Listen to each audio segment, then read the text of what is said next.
sesuai dengan fitrah, puasa mulai dari imsak sampai datang waktu maghrib. Puasa ngebleng dari pagi sampai sore sampai malam merusak kesehatan. Malam berpuasa boleh bergaul dengan istri. Kenapa? Fitrah. Kalau siang tidak boleh, malam tidak boleh, sebulan penuh panas kepala.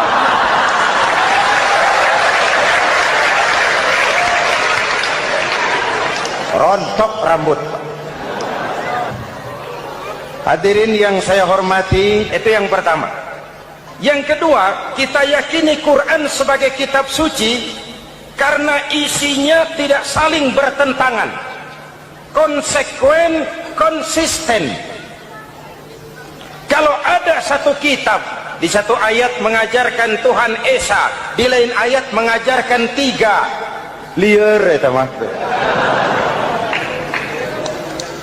Bagaimana kitab suci isinya paradoks? Bagaimana kitab suci isinya saling bertentangan? Di ayat manapun sekali Quran berkata Allah itu Esa, selamanya Esa. Isinya tidak saling bertentangan. Lalu yang ketiga, kita yakini Quran kitab suci karena dia bersih dari intervensi manusiawi. Sejak turunnya Al-Quran menantang, jikalau kamu ragu terhadap Quran yang kami turunkan kepada hamba kami Muhammad, kamu anggap itu cuma bikinan Muhammad. Kalau Muhammad bisa, kamu tentu bisa. Baik, bikin satu surah semacam Al-Quran. 14 abad yang lalu tantangan ini turun dan sampai malam ini belum terjawabkan. Pak, barangkali tidak ada yang mau coba. Banyak. Antara lain Musailamah Al-Kazzab, dia mencoba membuat menandingi Al-Quran. Dia buat satu surah namanya surah Al-Fil. Bunyinya begini, bikinan Musailamah. Al-Fil, wa mal-fil, wa ma adraka mal-fil, lahu khurtumun tawil, wa lahu zail. Sudah berbentuk syair. Isinya apa? Al-Fil, gajah. Wa mal-fil, apakah gajah itu? Wa ma adraka mal-fil, tahukah kamu apa itu gajah? Lahu khurtumun tawil, dia punya belalai panjang. Wa lahu zail, dan dia punya ekor. Nggak usah turun ayat begituan, orang tahu.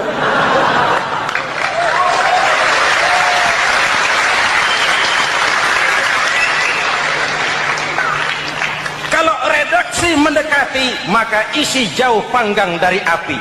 Kitab suci bersih dari campur tangan manusiawi. Maka Al-Quran, ke bahasa apapun dia diterjemahkan, naskah aslinya tetap ikut. Dia boleh diterjemahkan ke bahasa Sunda, bahasa Jawa, bahasa Padang, bahasa Inggris, bahasa Jerman, bahasa Belanda, naskah aslinya tetap ada. Kenapa? Bahasa ke bahasa perbedaannya sering frontal. Kalau dari gelas menjadi gelas, eta mah caket. Dari lem menjadi lampu, itu masih serumpun. Tapi cokot Sunda dengan cokot Jawa itu jauh bedanya. Atos Sunda dengan atos Jawa itu jauh. Ulama Sunda sama ulama Jawa nggak pernah akur kalimat atos ini.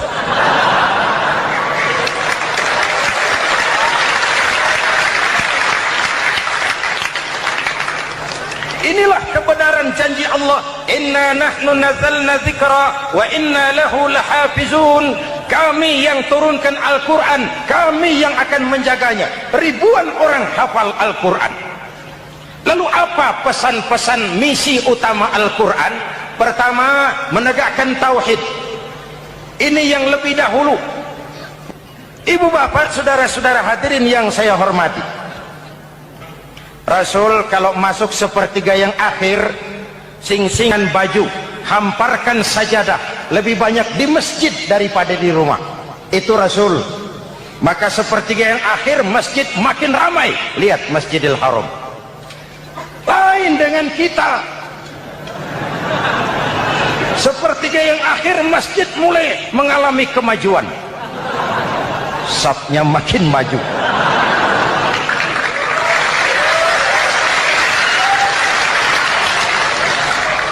Pasar ramai, terminal beludak. Padahal sepertiga yang akhir itu puncak, padahal di situ nilai tambah. Dan anggap ini Ramadan terakhir yang diberikan Allah kepada kita. Kenapa? Memang tidak ada jaminan tahun depan ketemu Ramadan lagi.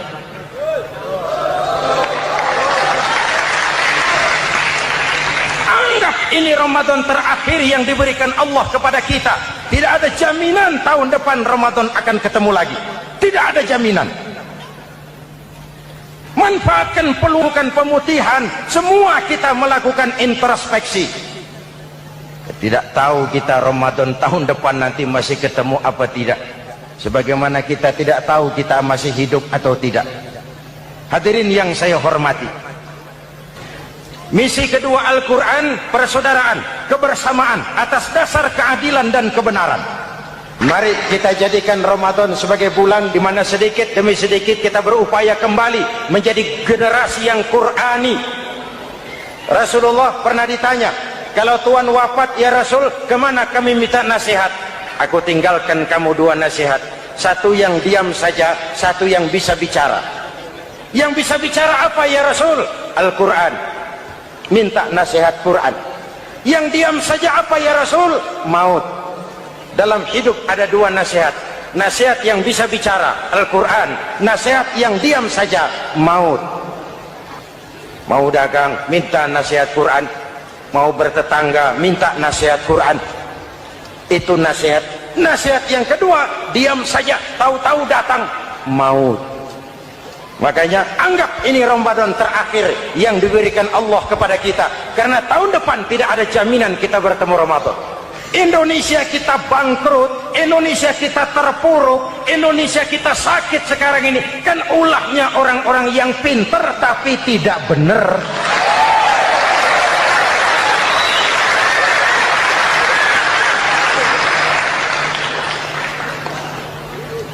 Dan kalau saya bicara kayak begini, ini bukan pidato politik, ini nurani. Politik naon kadut.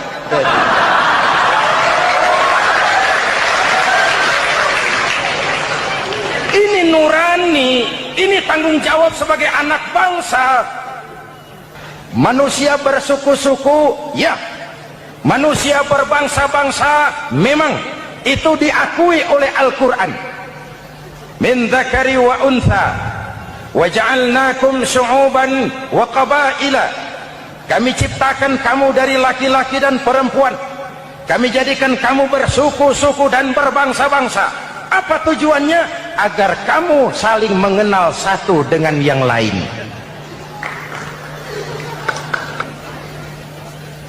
Yang terlepas dari ras, dari manapun orang datang, apapun warna kulitnya, dari suku apapun ia dilahirkan, kalau akidahnya sama, itu kan saudara kita.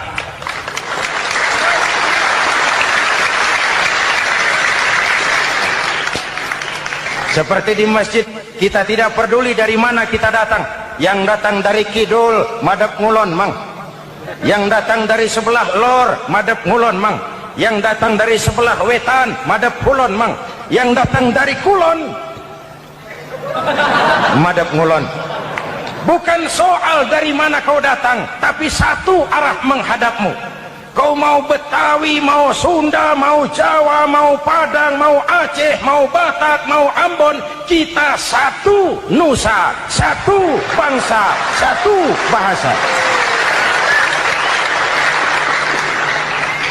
Marilah kita jadi lem perekat buat lingkungan kita di saat keutuhan kita sebagai bangsa sedang dalam ujian berat. Semangat kebersamaan atas dasar keadilan.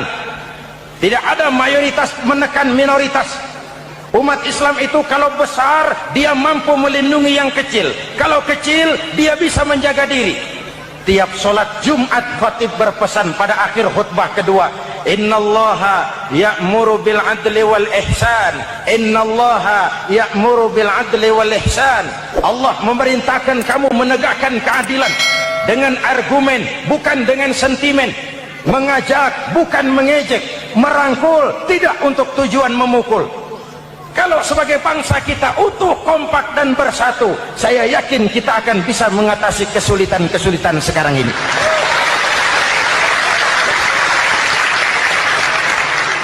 Kan kita prihatin kadang-kadang tawuran antar desa, antar RT, antar RW, antar kecamatan, sampai antar elit di atas.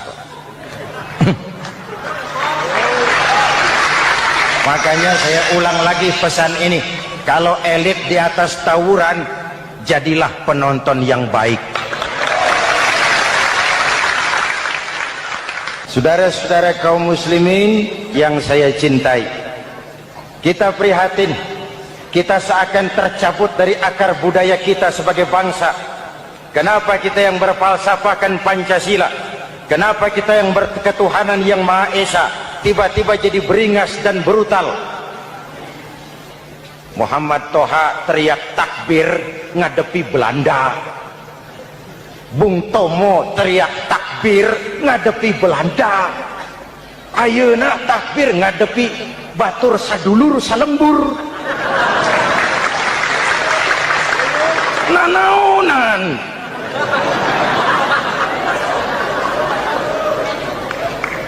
Bung Tomo teriak takbir, Muhammad Toha teriak takbir, yang dihadapi jelas penjajah Belanda. Kita ngadepi saudara sendiri, Allahu Akbar, yang sana teriak Allahu Akbar, setan tepuk tangan di tengah. Yuk kita rukun, yuk kita kompak, yuk kita bersatu, yuk.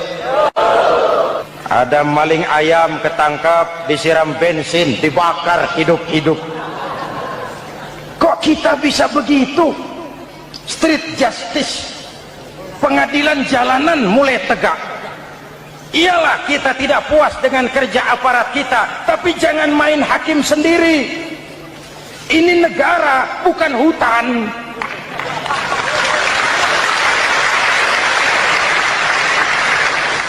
Jangan mencegah kemunkaran dengan menegakkan kemunkaran baru.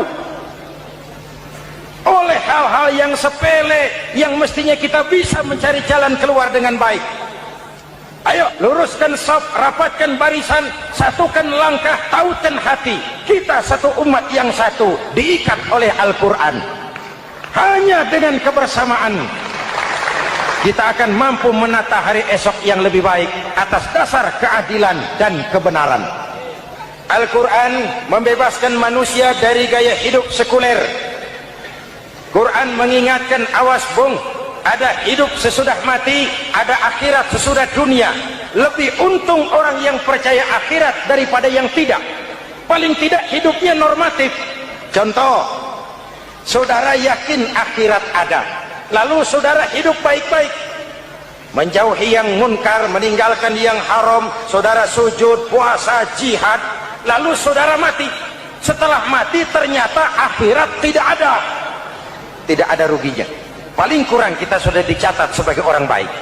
Sebaliknya, saudara tidak percaya sama akhirat, lalu hidup seenaknya, judi, mabuk, zina, nipu orang, korupsi, tenggelam dalam kemunkaran, lalu mati.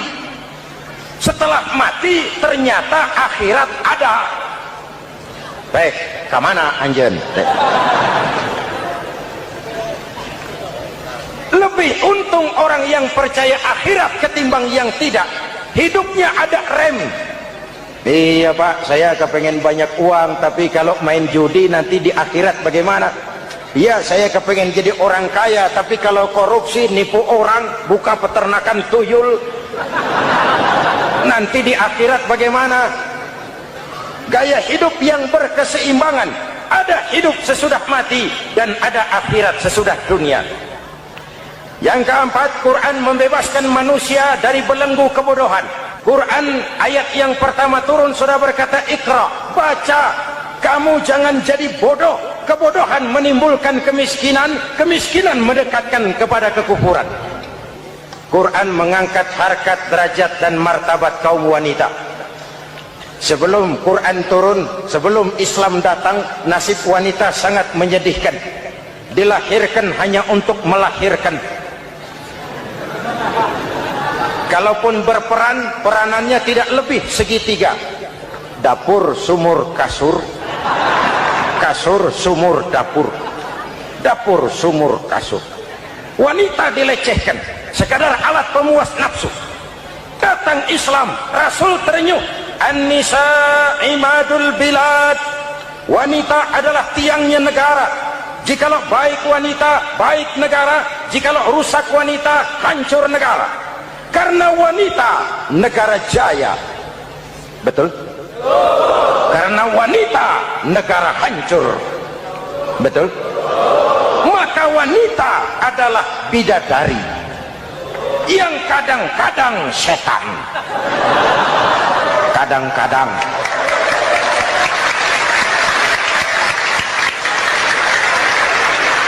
Ini yang hadir di sini bidadari semua. Ibu bapak, saudara-saudara hadirin yang saya hormati. Lalu bagaimana sikap kita terhadap Al-Quran? Quran sendiri menjelaskan, "Tsumma awrasnal kitaba alladzina istafaina min ibadina." Kemudian kami wariskan kitab Al-Quran yang kami pilih buat hamba-hamba kami yang terpilih. Luar biasa. Umatnya umat pilihan, Rasulnya Rasul pilihan, kitabnya pun kitab pilihan. Kami wariskan Al-Quran kepada hamba-hamba kami yang kami pilih. Bagaimana sikap mereka setelah menerima Al-Quran? Terbagi tiga. Pertama, faminhum zalimun linafsihi. Di antara mereka ada yang setelah menerima Al-Quran lalu zalim kepada dirinya sendiri. Diterimanya Al-Quran dengan lidahnya, tapi ditolak dengan perbuatannya. Mulutnya menjunjung Al-Quran, perbuatannya menginjak Al-Quran. Quran bilang ke barat, dia pergi ke timur. Quran bilang ke selatan, dia berangkat ke utara. Quran bilang haram, dia terjang. Quran bilang halal, dia tidak mau. Orang seperti itu tidak zalim kepada Allah, tapi zalim kepada dirinya sendiri. Apakah mudah-mudahan kita yang termasuk golongan ini, amin. Yang kedua, wa minhum muqtasid. Di antara mereka ada yang menerima Quran 50-50, separuh-separuh. Yang enak dilaksanakan, yang berat ditinggal. Padahal pada sisi lain Quran mengajarkan masuklah ke dalam Islam secara total, kafah, jangan separuh-separuh. Golongan yang ketiga, ini yang ideal. Wa minhum sabiqum bil khairati biiznillah. Di antara mereka ada yang setelah menerima Al-Quran lalu berlomba-lomba mengamalkannya, berlomba-lomba melaksanakannya. Jangan sampai yang baca Quran dengan suara merdu dapat piala, yang mengamalkan Quran dengan konsekuen dapat penjara.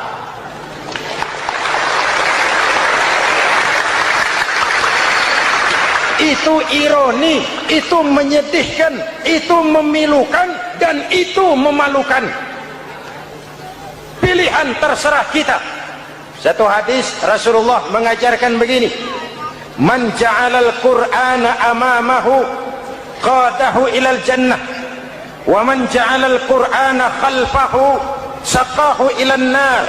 Siapa yang meletakkan Quran di depannya, dijadikannya Quran sebagai imam, Quran akan membimbing dia ke surga, surga dunia, lebih-lebih surga akhirat.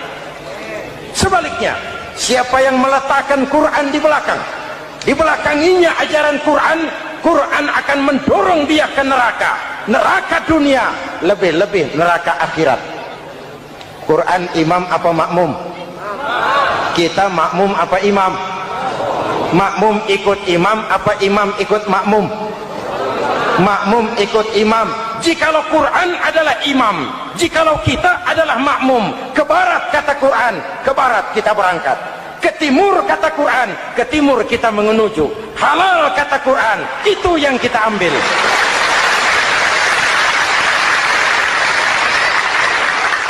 Ini laki-laki ini seneng nggak sama perempuan? Normal.